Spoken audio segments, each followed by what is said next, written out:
In today's video, I'm going to teach you how to slow down video in Shotcut. This is a simple, reliable method that takes just a few clicks, and by the end, you'll know exactly how to create smooth, slow motion using the built-in speed control.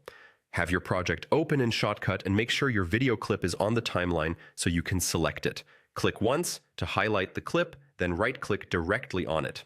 From the menu that appears, choose Properties. This opens the Properties panel where you can see key details about the selected clip. One of the most important fields here is labeled Speed. By default, it's set to 1.0, which means your video plays at normal speed. To slow your video down, change that speed value to a number lower than 1. For example, setting it to 0.5 will play at half speed, 0.30 plays at 30% of the original speed, and 0.25 gives you a dramatic quarter speed effect.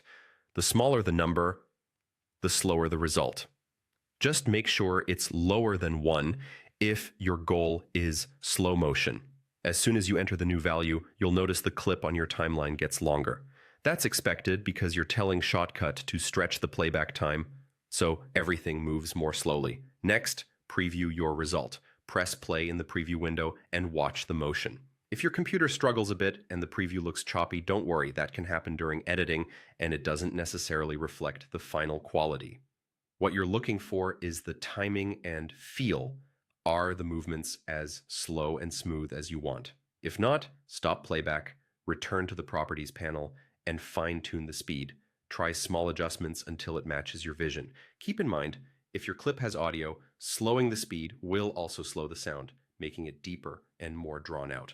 That's normal when the speed is reduced. The key takeaway is simple. Lower than 1.0 equals slower motion, and your preview helps you confirm you've got it right, and that's all there is to it. Right-click the clip, open Properties, change the speed to a value below 1, and preview to confirm the result. You've just learned how to slow down video in Shotcut without any extra plugins or complicated steps. If you found this helpful, please leave a comment, hit like, subscribe to the channel, and turn on notifications so you don't miss future tutorials. Thanks for watching, and I'll see you in the next one.